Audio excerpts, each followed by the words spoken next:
Badan Narkotika Nasional Kabupaten Pidi Jaya melalui Subkoordinator Pencegahan dan Pemberdayaan Masyarakat Selasa 18 Januari 2022 melaksanakan sosialisasi P4GN pada lingkungan pendidikan di SMP Negeri 2 Merdu Kabupaten Pidi Jaya.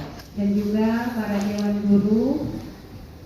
Kegiatan tersebut dilakukan untuk membangkitkan semangat anti narkoba di lingkungan pendidikan serta mengajak guru dan siswa-siswi sekolah untuk menghimbau kepada semua pihak di lingkungan tempat tinggal masing-masing serta mengajak masyarakat agar menjauhi serta memerangi narkoba.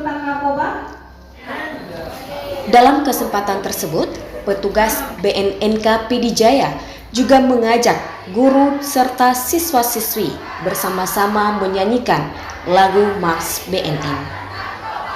Mari bersama kita wujudkan cita-cita Pidi Jaya hebat tanpa narkoba. Pidi Jaya bermartabat tanpa narkoba. War on Drugs.